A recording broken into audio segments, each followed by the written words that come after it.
பேசும் தலைமை நிகழ்ச்சிக்காக உங்கள் அனைவரையும் அன்போடு வரவேற்கின்றேன். ஒவ்வொரு வாரமும் ஒரு துறை சார்ந்த மிக முக்கியமான ஆளுமைகள், அவங்களோட அனுபவங்கள் அப்படின்னு பேசும் தலைமை ஒரு அழகிய பயணத்தை மேற்கொண்டிருக்கிறது. அந்த விதத்துல இந்த வாரம் ஒரு மொழியியல் சார்ந்த தளத்துல பேசும் தலைமை பயணிக்க இருக்கிறது. என் மொழி நாளை சாகும் என்றால் நான் இன்றே சாக தயார் என்றான் மொழி சார்ந்த தளத்தில் இயங்கக்கூடிய ஒரு உணர்ச்சிகரமான கவிஞன். மொழி என்பது ஒரு இனத்தினுடைய அடையாளம் மட்டுமல்ல, ஒரு தனி மனிதனின் உயிராக உணர்வாக மாறி இருக்கக்கூடிய சூழலில் தொன்மையான தமிழின் ஆழத்தையும் அகலத்தையும் அளந்த ஒரு தமிழ் அறிஞரைத்தான் இன்றைய பேசும் தலைமை நிகழ்ச்சி சந்திக்க இருக்கிறது. அவரை பற்றி ஒரு அழகான தொகுப்பு உங்களுக்காக காத்திருக்கிறது. பார்த்த பிறகு பயணிக்கலாம். தமிழ் அறிஞர் ஔவை நடராஜன் அவர்கள் திருவண்ணாமலை மாவட்டத்து செய்யாற்றில் ஔவை துரைசாமி உலகாம்பாள் பெற்றோருக்கு மகனாக பிறந்தார். ஔவை நடராஜன் கல்லூரி மாணவராக இருந்தபோதே பேச்சுப் போட்டிகளில் மாநில அளவில் பரிசு பெற்றவர். உவமை கவிஞர் சுரதா அவர்கள் பாரதி அண்ணாதுரை என்று இவர் வன்மையை மாணவ பருவத்திலேயே பாராட்டி பாடல் எழுதினார். 1958-60 ஆண்டுகளில் தஞ்சையில் சரபோஜி மன்னர் கல்லூரியில் விரிவுரையாளராகவும் 1960 ஆண்டின் பிற்பகுதியில் அனைத்திந்திய வானொலியில் செய்தியாளராகவும் 61-65 ஆகிய 5 ஆண்டுகளில் மதுரை தியாகராசர் கல்லூரியில் தமிழ் விரிவுரையாளராகவும் பணியாற்றினார். மாநில அரசில் இயங்கி வந்த தமிழ் வளர்ச்சித்துறை, உலக தமிழ் ஆராய்ச்சி நிறுவனம், தமிழ் வளர்ச்சி பண்பாட்டுத்துறை ஆகியவற்றில் பணியாற்றியுள்ளார். தமிழ் அறிஞர் ஔவை நடராஜன் அவர்கள் தனது தமிழ் பயணம் குறித்து பகிர்ந்து கொள்கிறார் இன்றைய பேசும் தலைமையில். என்ன நேயர்களே, இன்றைய பேசும் தலைமை தமிழ் அறிஞர் திரு ஔவை நடராசன் அவர்களைத்தான் சந்திக்க இருக்கிறது. அவரினுடைய ஆழமான தமிழினுடைய அனுபவங்களை எல்லாம் நம்மோடு பகிர்ந்து கொள்ள காத்திருக்கிறார். நம்ம பயணிக்கலாம். வணக்கங்க ஐயா. இந்த நிகழ்ச்சியை துவங்குறதுக்கு முன்னாடி உங்களுடைய இளமை காலங்கள், உங்களுடைய பயணங்கள் எல்லாம் தெரிஞ்சுக்கிறதுக்கு முன்னாடி, ஒரு மொழி என்பது ஒரு வேலை வாய்ப்பை தருவதை காட்டிலும், ஒரு தொடர்பு ஊடகமாக இருப்பதை காட்டிலும், ஒரு மனிதனை பண்படுத்தணும், அவனுக்கு ஒரு பண்புகள் நலனை ஒரு செழுமைப்படுத்தணும். அப்படி பார்க்கிறப்ப தமிழை இவ்வளவு தூரம் கற்ற நீங்க ரொம்ப ஆசுவாசமாக அமர்ந்த பிறகு அப்படி திரும்பி பார்க்கிறப்ப தமிழ் உங்களை எப்படி செழுமைப்படுத்தி இருக்கிறது, பண்படுத்தி இருக்குதுன்னு நினைக்கிறீங்க? விஜயன், உங்களை காண்பதிலும் பேசுவதிலும் எனக்கு ரொம்ப மகிழ்ச்சி. நான் கூட இதை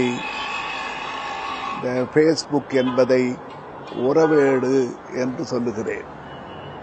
காரணம், இதை முகநூல் என்று சொல்வதை காட்டிலும் அந்த பொருளின்படி நாம் பல பேர் இணைந்து கொள்வதற்கு வாய்ப்பு இருக்கிறது என்பதற்காக நான் உறவேடு என்று சொல்ல நினைத்தேன். நீங்கள் கேட்ட வினா அவ்வளவு எளிதானது இல்லை. என் வாழ்க்கையில் நான் கல்லூரியில் பயிலுகிற போது என்னுடைய தந்தையார் ஒரு நாளறிந்த உரைவேந்தராக இருந்தார் என்ற அளவிலும், எங்கள் குடும்பம் பெரிய குடும்பமாக ஒரு 10 கொண்ட குடும்பம் என்று இருந்த வகையில் என் தந்தையார் என்னை தமிழ் படிக்க வைக்க வேண்டும் என்று விரும்பவில்லை. நீங்கள் மிக எளிதாக சொல்லுகிறீர்கள், வேலைவாய்ப்பு தானா வாழ்க்கை என்று. வேலைவாய்ப்பு தான் வாழ்க்கை. காரணம், அவர்கள் எங்கேயாவது பணி செய்து தன்னுடைய திறமையை ஏதேனும் ஒரு துறையில் அவர்கள் புலப்படுத்துவதற்கு வாய்ப்பாக இருப்பதைத்தான் ஊதியம் தருகிற வேலை என்று நாம் சொல்ல வேண்டியிருக்கிறது. அந்த வகையில் அப்போது தமிழ் படிக்க அவர் விரும்பவில்லை. ஆனால் எனக்கு வேறு படிப்பு வரவில்லை. அதுதான் உண்மை. நான் அறிவியல் படிக்க வேண்டும் என்று அவர்கள் விரும்பினாலும் கூட நான் அப்போது இந்த படங்களை பார்ப்பது, தாள்களை படிப்பது, உரைகளை கேட்பது, அறிஞர்கள் பேசுவதையெல்லாம் கேட்டு மகிழ்வது என்று என்னுடைய ஆர்வம் வளர்ந்ததனால் அந்த கல்வி தமிழ் கல்வியாகவே முடிந்தது. இன்னும் சொன்னால் விஜயன் 1947 பிறகு என்று ஒரு கணக்கெடுத்து பார்த்தால் அப்போது தமிழ் உணர்ச்சியும் தமிழ் கிளர்ச்சியும் எழுச்சியும் பெருகிய காலம் அது. அப்போது பேரறிஞர் அண்ணா பேசுவதை, கலைஞர் பேசுவதையெல்லாம் நாங்கள் கேட்டு கிறுகிறுத்து போனோம் என்றுதான் சொல்ல வேண்டும். நான் உயர்நிலைப் பள்ளியில் படிக்கிற பொழுதே கூட எங்கள் ஆசிரியர் பாரதியார் பாடல்களை நினைவில் கொண்டு சொன்னதை விட புரட்சி கவிஞர் பாரதிதாசன் பாடல்களைத்தான் தொடர்ந்து சொல்லுவார். பள்ளியில் நாங்கள் போட்டியில் கலந்து கொள்ளுகிற போதெல்லாம் பேரன்பு கொண்டோரே பெரியோரே பெற்றதல் தாய்மாரே நீரோடை நிலங்கழிக்க நெடுவரங்கள் நிறைந்த பெரும் காடாக்க என்று அந்த பாடல் வரிகளை சொல்வதில் ஒரு பெரிய மயக்கம் இருந்தது. அது மட்டுமில்லாமல் அப்போது மனோன்மணியர் நாடகமும் புகழ்வாய்ந்த நாடகமாக இருந்ததனால் போர்க்குறி காயமே புகழின் காயம் யார்க்கது வாய்க்கும் வளங்கெடு மீசை கிளந்தெழுந்தார்ப்ப என்று நூற்றுக்கணக்கான வரிகளை நாங்கள் மனதில் வைத்துக் கொண்டு இந்த தமிழ் ஆர்வத்தை வளர்த்து கொண்டோம்.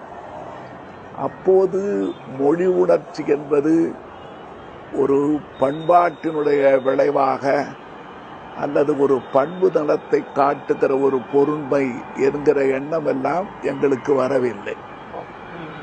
அப்போது நாங்கள் ஆர்வமாக தமிழ் பேசுவதற்கு, இன்னும் சொன்னால் பேரறிஞர் அண்ணாவினுடைய நாடகங்களும் திரைப்படங்களும் அப்போது வந்த காலம்.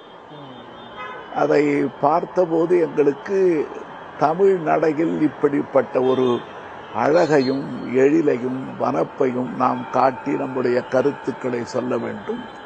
மனமருள் கொண்ட மக்கள் கூட்டத்தில் அறிவு தெளிவு என்ற ஆலோலம் கேட்கவில்லை என்றால் அந்த குருவிகள் எல்லாம் என்ன செய்யும் என்று இப்படிலாம் பேசுவார் அவர். அப்படி பேசுகிற இந்த தொடர்கள் எங்களுக்கு அவ்வளவு பெரிய மயக்கத்தை தந்தன.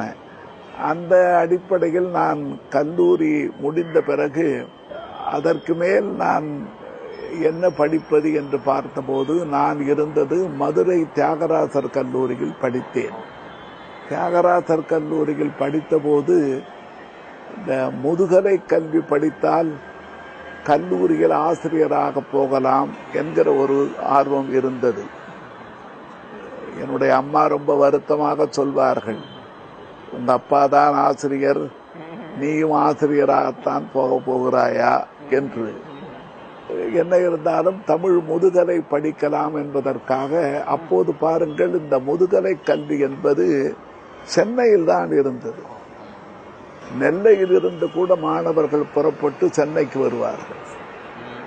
அப்பொழுது நாங்கள் பச்சையப்பன் கல்லூரியை பற்றிய ஒரு பெரிய மன இச்சை எல்லை இல்லாமல் இருந்தது. சான்று, என்னுடைய இளம் பருவத்தில் எங்கள் வீட்டுக்கு பால் கொண்டு வந்து தருவார் ஒருவர். அவர் ஒரு கையில் பால் குவளையையும் ஒரு கையில் கல்லோ காவியமோ கதை நூலையும் வைத்திருந்ததை நான் பார்த்திருக்கிறேன். அந்த நாளில் மூவாவனுடைய நூல்களை படிப்பதில் அவ்வளவு பெரிய ஆர்வம் இருந்தது. தமிழ்நாட்டில் அப்போது எடுத்த கணக்கிலேயே யாருடைய கதை நூல்கள் மிகப்பெரிய வெற்றி பெற்றன என்று பார்த்தால் கல்லோ காவியமோ மலர் விழி அல்லி என்றெல்லாம் இந்த கதை நூல்களை எளிமையான கதை எளிய நடையில் எழில் வாய்ந்த இலக்கிய கருத்துக்களையும் புனைந்து காட்டக்கூடிய பெருவிதம் மூவா மீது இருந்ததால் நாங்கள் பச்சையப்பன் கல்லூரியில் சேர வேண்டும் என்ற விருப்பத்தில் சேர்ந்தேன். வேடிக்கை பாருங்கள், மூவாவை கண்டவுடனே எங்களுக்கு ஒரு பெரிய மயக்கம். நல்ல நெடிய உருவம், ஒரு புன்னகையோட தோற்றம், மூவாவை பார்த்தாலேயே போதும் என்று சென்னை மாநகரத்தில் ஒரு விருப்பம் இருந்தது. அப்போது போய் நான் பார்த்தபோது அவர் சொன்ன விடை என்ன என்றால், நீ ஏன் தமிழ் படிக்க வந்தாய்? தமிழ் படிக்கிற தலைவிதி உன்னையும் விடவில்லையா என்றுதான் அவர் கேட்டார். அப்படி கேட்டதற்கு காரணம் என்ன என்று பார்த்தால், தமிழ் மீது அவர் ஒரு கசப்பினால் சொன்னார் என்பதில்லை.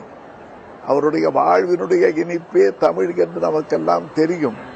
அப்போது என்ன நினைத்தார்கள், பெரிய வேலைக்கு போவதென்று சொன்னால் ஒரு பொறியாளராக, ஒரு மருத்துவராக, அல்லது இந்த படிப்பு இல்லாதவர்கள் தான் அப்போது போய் பொருளாதாரம் படித்து அப்போது இந்த அரசு தேர்வுகளுக்கு எழுதி வெற்றி பெறலாம் இல்லையா என்ற விருப்பம் இருந்து, நீயுமா தமிழ் படிக்க வந்தாய் என்று கேட்டார். நான் அதற்கு ஒன்றும் விடை சொல்ல முடியவில்லை. ஆனால் நான் ஒன்று சொன்னேன், உங்களைப் போல ஆக வேண்டும் என்று எனக்கு விருப்பம்.